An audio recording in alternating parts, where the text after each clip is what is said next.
Karen Bonafilio, Inner Realms, Outer Journeys. Welcome back to the show. So glad to see everybody. We have a new guest today, and this is Michael Riley. Michael, would you like to say hello to everyone? Absolutely. Hello. Hi, Karen. Thanks for inviting me. Michael, I'm so excited that you are here. I truly am. I am. Me too. I am, and I talked with his other half.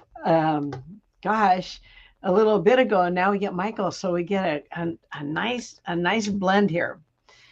So, Michael, you've got a lot going on. So, tell us about you too. As we were talking, I'm thinking, okay, I want to talk about this. I want to talk about and so forth. But let's start at the beginning.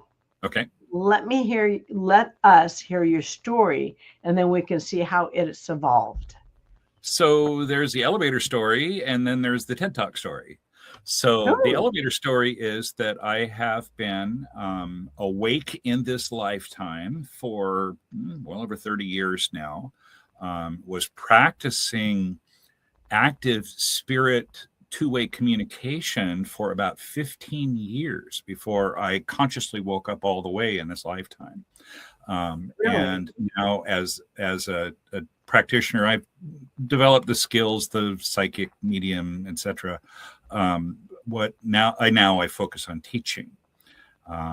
The classes that I've been teaching most recently are inspired spirit writing, which is a form of automatic writing, but you could call it more like conscious channeling, and how to actually have dialogue with your higher self, similar to the format of Neil Donald Walsh's Conversations with God. I was actually doing that 3 years before that book published. And so many he wrote. 10, 12? I quit buying them after a while. Yeah. So I don't do what he does though, because his work was unique to what he was doing. But the techniques that you can arrive at to have conscious dialogue with your higher self is one of the main things that I'm involved with teaching, and that is the main topic of a book that I have underway right now that'll be out in the fall. So in addition to that, I mentor spiritual practitioners in different ways, but I now actually have a mission, and I'll get to that in a minute, but it has to do with encouraging people to overcome their fears of being who they are. And I do this through podcasts. It is. And you want to hear the story behind that? Because that's actually the cornerstone of what I do now. Yeah, but there was something else I wanted to ask you. Go ahead. I can come back. Let me ask the other question first and then do this. When you talked about the writing, is it like automatic writing? Automatic writing would be, actually what was kind of funny was when I was co-creating the course with Spirit, took the pen and started, I went into the kind of the, doing this, and you're just letting your hand write. That would be traditional automatic writing. And I had no idea what I was writing. And then when I picked it up, there was this look like helter-skelter chicken scratch all over the page. And it said, "This is an example of automatic writing. This is not underlined what you will be teaching." Did you save that paper? Yes, actually, I did. I still have that one should be framed. That one should be framed. I have shown it to my in-person classes. I hold it up and people are scratching their heads, but it's a difference between trance channeling and conscious channeling. Conscious channeling would be, in fact, this is the way that my spiritual teacher taught me many years ago, is you tell me and I pass it on. trance channeling is the entity enters your energy field and speaks through you as if they're using your body. And I do not teach that, and I don't practice that. That's what I was going to ask you. Darn it. Because that's the road I'm traveling. Is it trance? But the trance channeling? Yes. Yeah. Well, and here's the thing. I do channel all the time. It's that there are a lot of things that are going on in my life at any given time, and usually interactions, since I do a lot of mentoring of practitioners, spiritual practitioners. Mm-hmm. I guess you could say there are a lot of things that are occurring at any given time, and I'm the focal point, I guess you could say, not another entity coming in. It's not my bailiwick or my job to get up in front of let's say, do a gallery reading as a medium. That's not the type of work I do. I've done it, but to me, it's a novelty, kind of a fun thing to do. But the people who do enjoy that. You enjoy that. I have no problem with dialoguing with spirit. I guess you could say my own, where my comfort zone is not turning my physical function over to another entity. I don't do that. Okay. Darn. But they come in, and just day before yesterday, we were doing a show called the Higher Healing Fair in Eugene, Oregon. And my teacher came through. She passed about 6 years ago.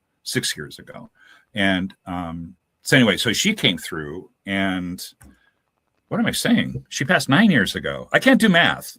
By the way, I was doing numerology at this thing, but I can't do math. And she came through in such a powerful way in that moment, but she was the one who taught me how to process that. And so in the moment, here's my teacher coming in, and it's just the most wonderful, uplifting thing. I can feel that energy, like when Bono comes to you and you feel that energy in that way, that's how we recognize each other in spirit, is through the energy signatures. And she comes through, and just the most powerful thing. In fact, I think she's here right now because she's kind of tickling the back of my neck going, yeah, you got it right. Yeah, I get little tickles, and I know he's kissing me too. Oh, yeah. Okay. Yeah. Yeah. The intimate connection. That's a beautiful thing. It is. It is. What I really like about the trance is when you're experiencing that, you feel so much unconditional love. Yes. It is just so beautiful when you connect. So yes, I got addicted. I guess I'm a junkie or something. I like that feeling, that love and everything. Uh-huh. Yeah. Okay. So what was the other thing? There was a story that you were going to tell us. Yes. So here's what happened. This was about 3 years ago. I was looking at the state of affairs in the world, and sometimes you get caught up in empathy. If sometimes I'll tap into something that's going on, and empathetically, it disturb me. I'll slip from the observer mode into a little bit of the subjectivity of feeling, whatever is happening. And on a grand scale, as everyone is aware now, there are things going on in the world that are very difficult, and it's all part of a transition. And it's really not my job to go into, the political side or the geopolitical side of things, but in terms of how that impacts the world spiritually, that's absolutely my job. And so about 3 years ago, I was feeling a bit frustrated, and I talk with the angels, and I have a dialogue with Michael, Archangel Michael. And one evening I was frustrated by this, and I said, we need more angels. We need more angels. And he came back and he said, no, you don't. No, you don't need more angels. He said, you got enough angels. There's an angel for every person on earth. There are angels for everything going on, and ones that help the angels. In fact, we have discarnate entities, people who died who haven't left the physical world yet. They're still stuck. They have angels. So we have more angels than people on this planet. He said, you don't need more angels. Here's what you need. He said, the people who are aware that they have some form of spiritual gift. Now, everybody does, but we're talking about the ones who are aware or even beginning to be aware. If 1% of those who are just aware or beginning to be aware that they had these spiritual gifts would overcome the fear of starting to express it, it would revolutionize the world. Oh, geez. 1% begin to face the fear a little bit would revolutionize the world. That was the most powerful message I've ever gotten as a spiritual teacher. That's And huge. that has now become the focal point of what I do. I've had all these different components to it in different places. Now it's time to bring all of that together, help people overcome that fear, because what you have to share may be exactly what someone needs to hear, and you may be the one who can say it in a way with the energy that can land with that person. So if we keep it in, it doesn't get revealed. Boy, this is really resonating with me. It Yeah. really is. It really is. Yeah. Are you teaching classes on that, Michael? I teach classes on inspired spirit writing, and this is something that opens up people to communicate with spirit, but it goes through the higher self. Are you familiar with QHHT, the hypnosis past life regression? I've It had stands. a past Oh, life you've had regression. it? I've had You've done it? a past life regression. Yes. Okay. Well, a woman named Dolores Cannon, she was a Ooh, spiritual she's above my researcher. pay grade. Wow. She was amazing. Yeah, she passed Wow. several years ago. Yeah. She came up with a program using past life regression. She codified it with a training program called Quantum Healing Hypnosis Technique. And now her daughter Julia runs the organization that has trained now probably a few thousand practitioners. It's a day-long event where you go, and at some point during the day, I've done it several times, you get hypnotized, regressed, and you then connect with your higher self, which is your soul. That's the eternal you. It is. Mm-hmm. The human you is who we are right now, in this form. And I have a teaching around that too, as to how we came into being. And so during these inspired spirit writing classes, there are two things that we go through that take a lot longer than teaching the actual technique of spirit writing. The first one, and this is the majority of the class time, is getting past this. Oh, the mind? The mind is always trying to step in and go, hey, prove it. I don't believe you. You got to make that. No, I ain't accepting that until you can prove it. And the mind thinks that it's you. And it wants you to think that it's you. The mind is ego. cool. Mm-hmm. It works. It functions through the ego. Mm-hmm. The mind, what's that expression, is a wonderful servant, but a terrible master. I like that. I got to write that down. Yeah. And so mind is a wonderful servant, but a terrible master. The mind is a component of our makeup. People believe that their mind is their makeup and that everything surrounds the mental activity. Yes. Until you start to connect and realize that the mind is like other things. It's a filtering of, let's just put it this way. The way I have learned over the years is just about every bit of spiritual inspiration filters through your higher self. And then the higher self is the arbiter and delivers that to you in the ways that you can understand. So QHHT connects your human consciousness to your soul consciousness in a conversation. So there is a high level QHHT practitioner by the name of Suzanne Spooner. She's been on Gaia with some really interesting things on that channel. She did, I guess you could call it like maybe just a 6-7 minute reel, those reels on Facebook and, yeah. And this was a few years ago. And she said, this was just her like sitting in her living room or whatever. And she just said, you don't need QHHT to have a conversation with your higher self. Really, all you need is a pen and a piece of paper. And she's right.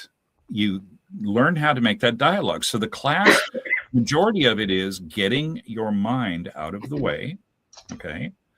And then what the higher self is, how we're made up, and how that works, how that functions.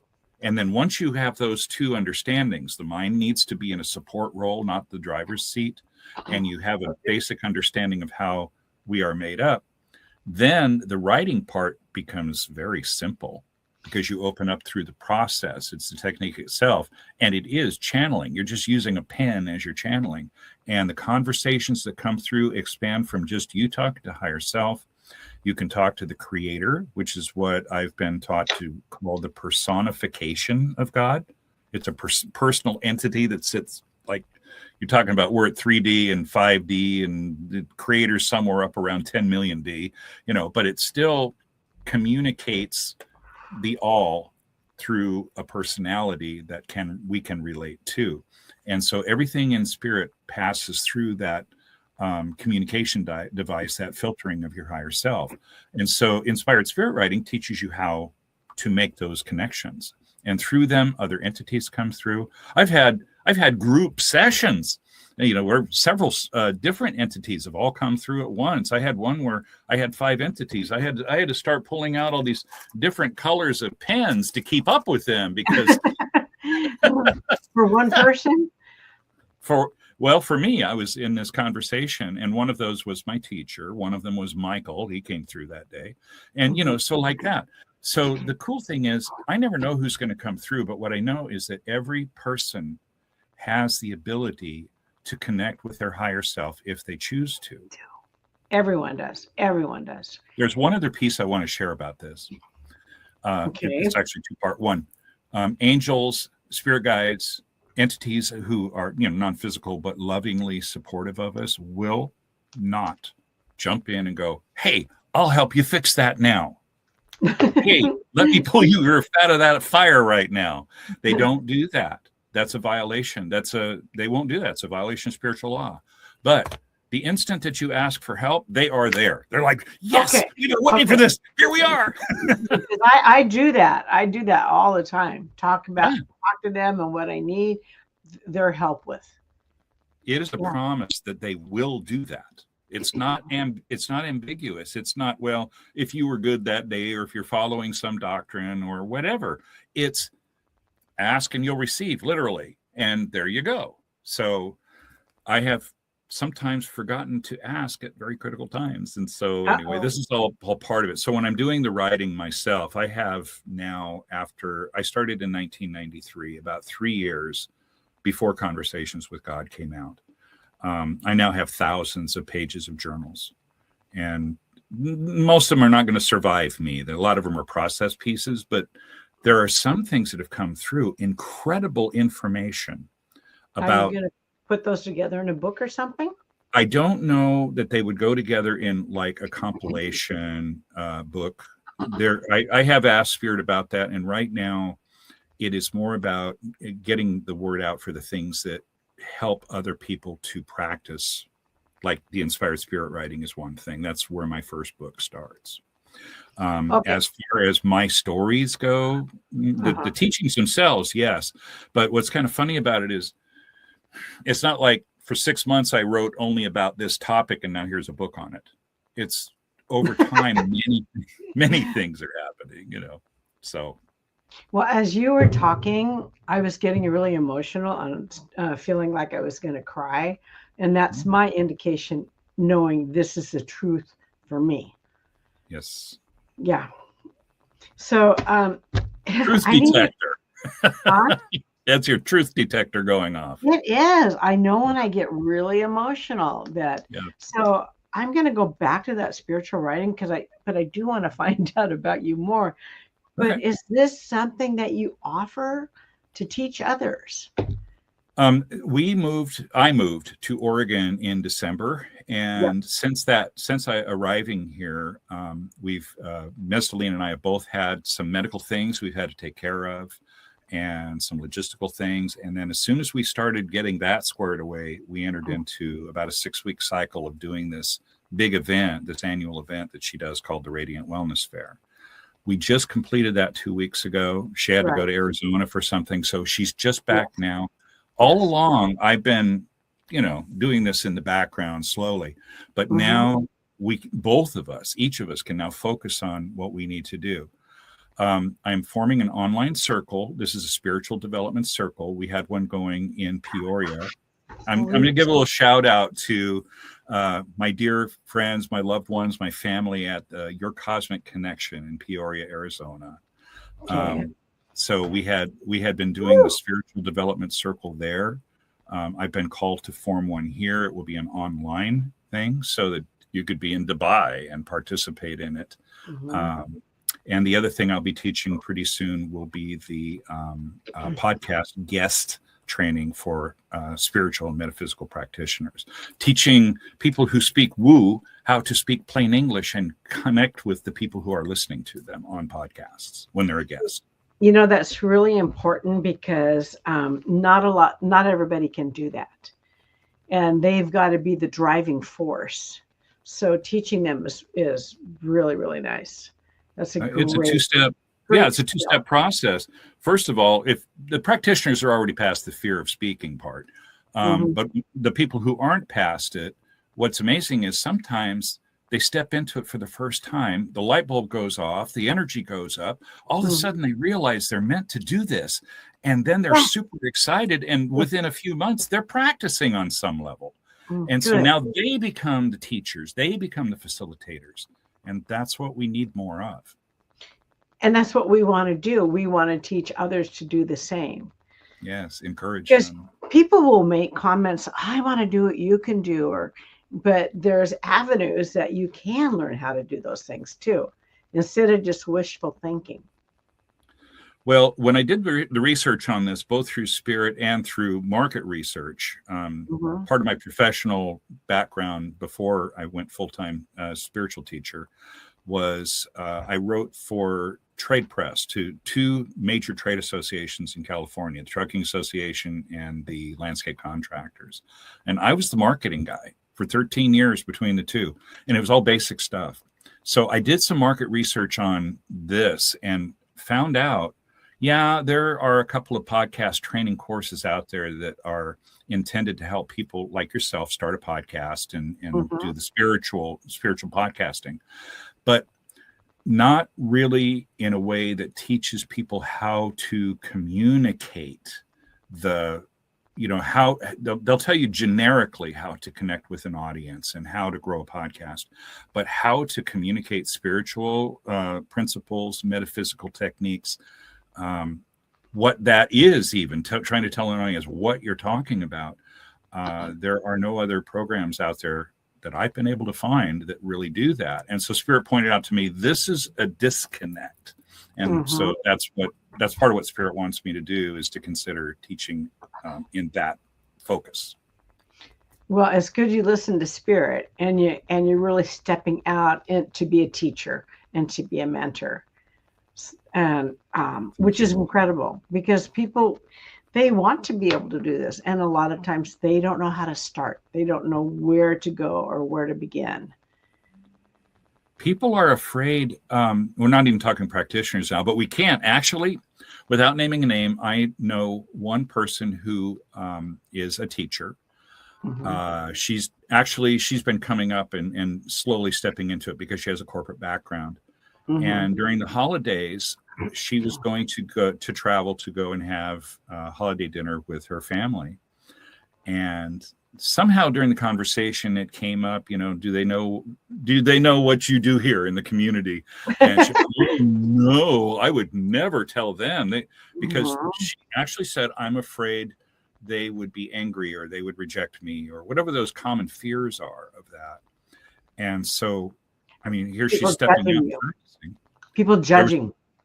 Exactly. That people will fill their ignorance in with judgment. If you don't know, that people who don't know they're doing it, who don't know something, they judge it. They figure, okay, this is what I know. It fits in this box here. Yeah. And if it's something outside of that box, it doesn't matter. I'll disregard it and just judge it. Yeah, so when we put ourselves in the fear of revealing because we're afraid of the judgment, yes, I understand maintaining relations with your family if you can, but why would you struggle and sequester yourself, hide yourself in order to continue to be accepted by people who don't want to know who you are? But I have a friend who's going through that right now. Sure. I have a friend, and I have been talking to her as long as I've been podcasting about coming onto my show. And she's getting to the point where she's going to come onto the show. Really? Yeah. How And is she overcoming her fear? have you heard of Maria Mancheri or something like that? She's in Seattle. I haven't. I'm saying the name wrong. I'm saying the name. So she went up and how I found this out, because this is a more fairly new friend, maybe about 8 years, when Trump got elected the first time, she said, well, we have a lesson to learn. And I heard that and I thought, oh, I need to know more about this gal because she's on the same wavelength as me. Yeah. But she came from the upper echelons in teaching, a principal, people looking up to her, and then to all of a sudden branch out into these other areas. She didn't want to lose her credibility Right. as a learned professional. Right. And for me, and that's valid. That's valid. That's valid. But she's ready to start coming on. She'll start with Reiki. And I'll ask her to tell her story too. And we sit in practice circles and work together. And she's grown so much. I'm so proud of her, quite frankly. But she's taking off for a vacation for about 3 weeks in another country. So I'm going to have to wait till I can work with her again. Well, she's out living life, which is what we're here to do. Oh, she's out, travels all the time. Yeah, she does. She really does. Sometimes what we need is some sort of a bridging concept. For example, we're talking about energy, let's say. You want to talk to somebody about energy. Energy is just energy. It's just the transfer of, what it is between people. But if you're talking to somebody who is skeptical, and there's nothing wrong with skepticism as long as it doesn't go into judgmental cynicism, but skepticism is actually a good thing. I'm usually the first one to bust myself when I think something is metaphysical, when it's not. So I'm very grounded. I want to know what's going on for real, not just because, oh, hey, I heard a spooky sound, there must be a ghost in the house type of a thing, But with energy, a bridging concept would be like this. I was watching Ghost Hunters 10, 12 years ago. You remember that show with the two guys, their teens? They were sitting. It was scary. Yeah, some of them really were spooky, and I'm not one of them guys, but ghosts kind of spook me still. But anyway, so they were sitting in the dark, and they had the night vision cameras on them, and they were both sitting in like wing-back easy chairs in this living room of this supposedly haunted place. And one of them was upset, not angry, but like emotionally, pulling. He was pulling in the negative way. He went negative, and his energy was like pulling on the other guy. And the other guy was trying to keep him balanced. And so these Kirlian cameras were showing the auras around both of them. Cool. And the guy who was negative and pulling the energy, his field went out like this toward the other guy and was pulling the energy back. And the other guy's energy was doing this and coming to him. This is something that was recorded with a camera that can see that type of energy, the Kirlian cameras, which is, by the way, what Mesdeline uses when she does her aura work. I want that done so much. She's the best. I know. Anyway, I need you guys to come up to Portland. We're actually looking into it right now, seriously. But my point is this. So here you have something that has scientific evidence behind it. There's something to this whole idea of energy. Yeah. What is that? Okay. You start with something that a person they can stay skeptical, but now we're not just talking about something inside of you, your interpretation, your idea, your fascination. There are things that you can talk about, like, I had this really strong feeling, and so I made an adjustment based on the feeling, and then I found out later what was going on. It could be a health warning that I paid attention to, and Oh, or wow. I was going to go to this place that, there are 9/11 stories, by the way, of people who felt like, no, don't go to the tower that day, or leave the towers just before things happened. Those precog warnings that come I in. didn't hear about those. There are a few stories like that. And so Wow. what happens is you follow the intuition, and this is where the mind is not your friend. Okay. Not too much of your friend. You say, I'm getting this hit. I need to, I feel like I need to take an action. And the mind goes, that doesn't make any sense. There's no proof behind that. Ignore that. Just leave that alone. The ones who pay attention, they don't know in the moment if it's valid, but they feel so strongly that they need to act on it. So when we act on something, we don't always, but sometimes after the fact, we'll find out why we got that hit. Exactly. Other times, we may not. We may never know why, but nothing bad happened either. And so if you're able to walk your path in that kind of discernment, where you trust what your inner guidance is telling you without needing it to be proven to you, you can do anything. You can do anything. Yeah, you're like giving me hope, Michael. You really are. The way that you're phrasing everything, it's beautiful. I had no idea Spirit wanted me to say that to you, Karen, but that message was for you. I had no idea that was coming. I'm gonna have to go back and listen to this again. Oh my gosh, yeah. Mm-hmm. It's amazing how spirit works. Yes. It really is. Yeah. Because everything you're saying to me really, really resonates. So, gosh, Michael. I lived my life by, I guess you could say, by divine appointment for the better part of 30 years. And by that, I mean, I didn't teach classes. I didn't write books. I didn't conduct seminars.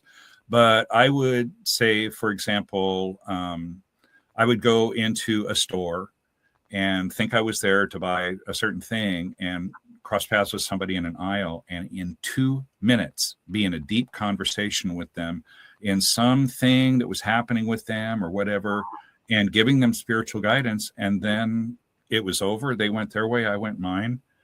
This went on for 30 years. And it still does. Call it divine appointment. So good. Yeah. But it was well received from the people when you were talking to them? I don't know. Yes, actually, in the moment, you can tell. Let me tell you one story. I was traveling one time. This was back in 2010, I want to say. No, it couldn't have been. It must have been 2012 or 2013. I was traveling from Portland back to Southern California as a 1,000-mile run. And I was going through, I think it was Ashland. I was heading south. It was probably 10:30 at night. And I wanted a cup of coffee. I wasn't too tired I wasn't tired enough to stop, and I wanted to keep driving. So I pulled in. You're still driving. Well, I was still young enough to do that. Yeah, this was a while back. It was a while ago. So I pull into this McDonald's drive-through, and this gal comes on the speaker, and she takes my order. I just wanted a cup of coffee. I asked her, "Do you have coffee this late?" She said, "Oh, it take 5 minutes to brew it or whatever." I said, "Okay," and order the coffee. Then I pull up to the window, and she takes my card, and then she says, "How you doing tonight?" I said, "I'm really doing well, thank you." I said, "I'm just passing through. How are you doing?" And she says, "Well, my father won't listen to me," and she just feels the energy that I guess I give off. And she starts opening up and telling me, and Spirit comes through and gives me the message that she needs to hear. I don't know what it is. It doesn't come from me. It comes through me. You're just presenting. And like you talked about that truth feeling, when it's truth that comes to you, my truth detector goes off and it's like, okay, don't think, just talk. And I let it come through. And the advice was not mine. It was a piece of information she needed. She actually cried a little bit. It was very moving for her, but it wasn't a big, like, dramatic thing. It was a moving of the energy. Her vibration went up quickly, and it caught her in that emotional center. And then she handed me my coffee, and I wished her well and drove off. And so I called that my 5-minute mix session. That's beautiful. It's a dumb joke. But you do this with a lot of people.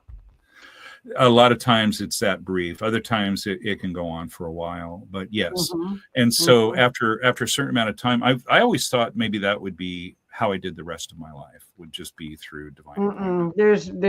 There's more coming for you. Yeah. And you're going down that road right now. So Well, that's here I good. am with you. Yeah, here you are with me. So Okay. it's, yeah, Well, let's just backtrack a little bit. How did you sure. start your journey? How did you discover that you had these? Um, well, everybody has these gifts, but how did you just discern that you also had these gifts too? Well, interestingly enough, I grew up in kind of a, not kind of, I grew up in a lot of abuse in the household where I grew up. Oh, And so I found myself locked down a lot. But the thing is, I never had taken from me my pen or my paper. And so I started writing stories when I was a kid. okay. And one day, I don't remember the circumstances, but all of a sudden, I started writing a story totally out of the blue about being in spirit and then stepping, because I was a big Star Trek fan back then, and stepping into Of this course. like transporter beam, right? But Yeah. what it was is that I was about to forget who I was to go and start a lifetime, and I was saying goodbye to someone who was very important to me, but I was not going to remember them. And I knew Oh, nothing. I had none of this training, none of this awareness back then. Well, at least not consciously. yeah. And so that was a hint, and then I forgot about it. And then Hmm. a few years later, I was in the Air Force. I was on temporary assignment over in Japan and had a lot of extra time on my hands because they sent me over for staffing assist that they really didn't need me. So I had time on, and so I started going for really long walks at night on the island. And I was processing some things, didn't even know what processing meant. And I was talking with spirit, didn't even know what spirit was. I just thought I was talking to God. And then I started hearing answers. I don't hear voices. I get impressions and I translate my sensory input into words, I guess you could say. But these were actual Hmm. conversations. 1981 was when that Wow, happened. that's a long time ago. Yeah. A few years later, this would be the probably 4 or 5 years before I met my spiritual teacher in this lifetime. Um, this would have been about 1991, maybe 90. No, it was 91. I was giving my baby daughter a bath in the Mhm. bathtub, and her mother and I were, taking care of her. It was late afternoon. My wife's mother had recently passed within a couple of months. She Okay. was a very angry person, very much a victim. I don't mean to put her down. I loved her, and she was very well supported, and I do hope that she still is. I've been out of touch with her since she passed. But all of a sudden, no, I take that back. It was 1993 when this happened. All of a sudden, my baby daughter in the bathtub, who's just sitting there playing with her toys, Mhm. starts angrily saying the same things that her grandmother had said in life about wanting to die and all these horrible things. Now, this was 3 years before I met my spiritual teacher, 3 years before I knew what my own spiritual lineage was and background. And all of a sudden, my Wow. higher self just took over. And Oh, out of really? my mouth came these words. I said her name. Leave now. That is my daughter. You have no right to step in and take over her life. Leave her alone. You will deal with me. And if you don't leave her alone, you're really going to deal with me. And it was the spiritual power that was coming through. She was violating spiritual law in a big way. And so, She had passed and she was doing that? yes, she hadn't crossed over. She was still a discarnate. A discarnate She would was, be someone who dies, but they didn't cross over yet. but they haven't left yet. Right. And so here Oh my she God. thought her granddaughter was one of her possessions. And I set her straight. And I had no idea that I even had this in me. So that I was bet like, that was shocking. oh, yeah, it Yeah, like was. where did that come from? Right. So what was really cool was at the time, because of my upbringing and things, I was in counseling at the time because I was actually healing some stuff at the time. I went back to my psychologist, who was a Catholic priest. I'm not Catholic. His name was Patrick. When his door closed in his office, he wasn't a priest to me, but he was one of the most metaphysical people I ever knew. He could describe what was happening. He was teaching me stuff that I already knew, but putting into a framework that I could understand. He was a Jesuit who, for example, would walk down the corridor of a hospital going in to minister to people in the hospital. He'd walk down the corridor and just feel what was going on in the rooms, go down to the end, and then he'd turn around, and when he started coming back, when he walked into a room, he knew what he was walking into. He told me how when I would walk home from school as a kid, I would be projecting my energy to the house, into the house, so I had a feel for what was going on so that I would be prepared when I walked in the door. My God, Michael. Sorry. A priest taught me this. So, yeah. That's crazy. Yeah. That was behind closed doors. With me. Oh my God. That's not something he could get up in front of the Sunday sermon and say. No, he can't do that. Oh my God, what a blessing that was. It was. He was a great teacher. And then I went on to meet my teacher, who, by the way, was also Mrs. Mentor. And that's how we met 18 years ago. Mestelene and I met. So that long ago. Yes, that long ago. No, I'm glad you're with her. You guys are a beautiful pair, and she's. Well, thank you. You are. I just love her. I can see why you do. Yeah. I like the free spiritness of her too. Yeah. You know, I just do. She'd be fun to hang around with a lot. Yeah. She posted a thing on Facebook a few weeks ago. It said, it was a meme, and she is a divine feminine teacher. She helps women to, become more empowered in their in themselves. And her meme said, if you try to clip my wings, you get to watch me fly away. I remember that. Yeah. Oh, you saw that one. That was great. That was great. Yeah. I have learned a lot about you, Michael, and it's all very heartfelt and impressive. Seriously, because, and I was telling Michael this earlier, that, I got his bio, but there's not that much in here. So I was really looking forward to getting to know him and finding out what he was all about.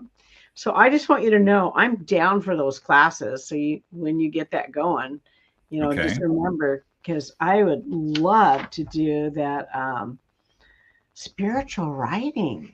That would be so. So the inspired spirit writing will I've been teaching that as an in-person class. Yeah, inspired spirit writing. There is a big distinction between that and automatic. The thing that's in work right now that will manifest before that is, or before I resume that, is the spiritual development circle that we're putting together online. And the one we had going in Peoria, Arizona, before I left there, had grown pretty large. And there are people who still want to participate in that. So we're going to kick that back in online. I've been meeting wonderful people here in Oregon. And it's a guided development. We take skills and we practice certain things, but it's also guided. And sometimes spirit comes through and says, here's a new technique that you've never thought of before. Try this tonight. And people are blown away when that happens. So we're going to be doing that. Is this something that you can offer people here too, to be able to join it? Okay. Yes. In fact, what I've been doing the last couple of events that we've done is I've been handing out a card that has a QR code in it and just collecting email addresses so that when we start the circle, we'll notify them when it is. And, so that's where it stands right now. Okay. For those of us that have not met you and have not done that, how can we be privy to that when that starts? If you go to right now, we keep this really simple. Just go to Facebook. It's facebook.com/Open Soul Voices. All run together. Open Soul Voices. You can I joined that. I remember I did join that. Yeah. You're one of the original 33. Oh, where did I Counting fall in that 33. 33? That's a great number. That's my number, by the way. Yeah, if you go there and just drop me a message and let me know, just say yes. I want to hear more about the circle. I'll get in touch with you. Okay. So facebook.com, Open Soul Voices. You'll see my smiling face right there, and wearing my bright tie-dyed T-shirt. Oh, that's a beautiful picture, though. I love it. Thank you. You know, um, audience, you're just going to have to hear this, okay? So I invited Mez and Michael, but you weren't around when I invited you to come stay here in my house when we do when they come for spiritual things. And Mez was really concerned about the bed because might not fit in it. Yeah, I'm a big guy. That's true. I'm 6'3", and yeah. Well, and I know because my husband was 6'3", so he had a whole different view of the world than the shorter people. So that it's kind of nice that you have that. Yeah, things are a little different up here in the nosebleed section. That's for sure. Michael, did we get to talk about everything that you had been running through your mind? Because I want to make sure we cover all those bases before I. So here's the last thing.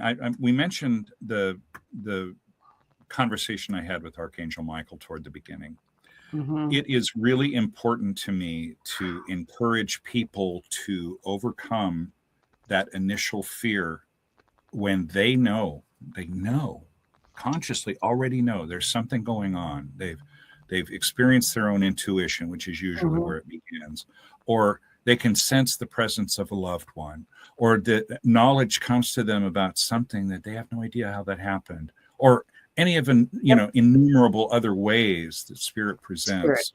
Mm-hmm. The feeling that I've lived before, the feeling that I've known someone before. Not every deja vu is a profound spiritual experience. Some of it's just a chemical mirroring in your mind.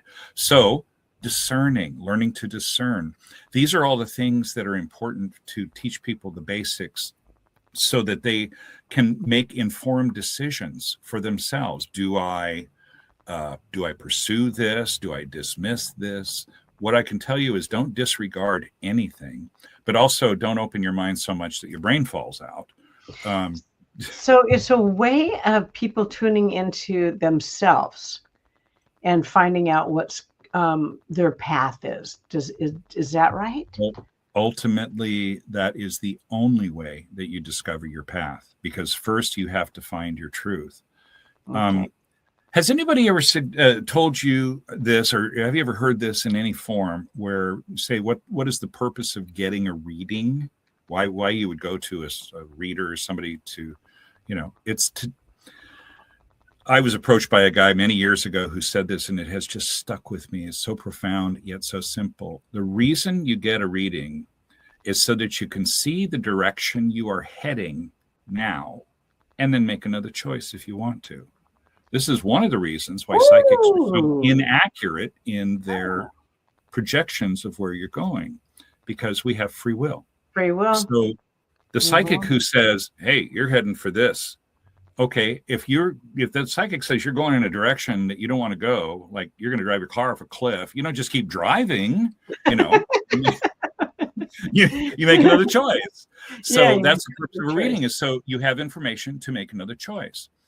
What's important now is that people who have been timid or afraid start to overcome that fear.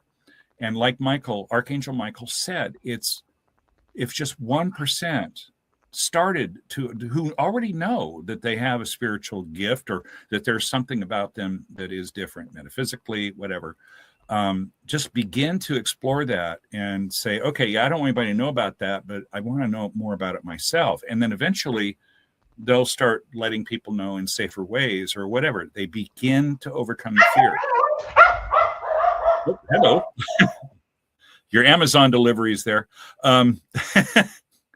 What'll happen is it will revolutionize the world. So what I'm calling those people are the 1%. Those are the 1%ers. I got a bunch of 1%ers that I need to tell about you. Okay. I So we do. do that through the podcast guest training so that you can go on podcasts, speak plain English, be understood, and communicate those messages that you have and overcome the fear of those who aren't. Some people are just going to deliberately misunderstand you because they need you to be in a box.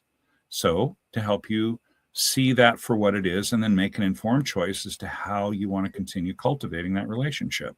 There's a lot that goes into it, but it's all simple. Being authentically you, not being afraid to be authentically you.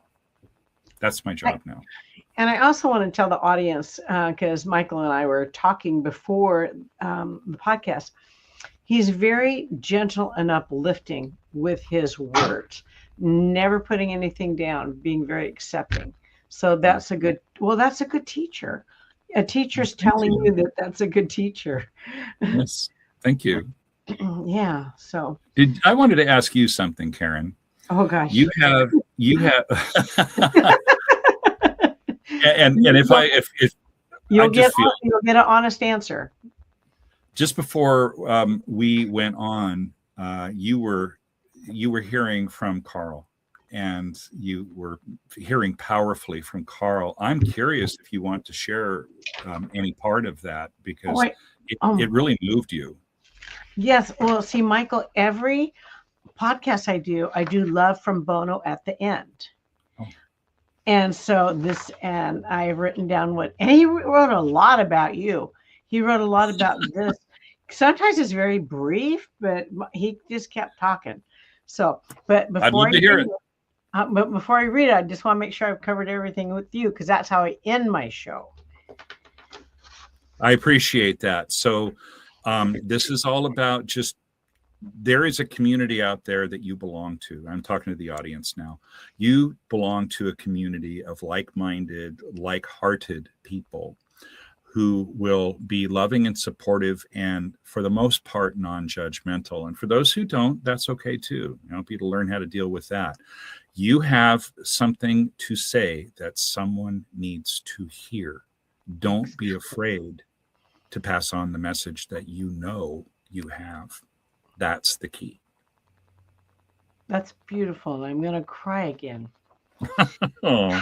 Gosh. Well, I always know when things are right when I cry. Okay, here's love from Bono. Michael has been around for quite a while. Michael is expanding in his evolution, and that is the crux of living here during this time. Expand yourself. I encourage you to explore the deepest longing and voices that are always giving you advice and messages in the background. Pay attention to your thoughts and follow your heart. So that was love from Bono.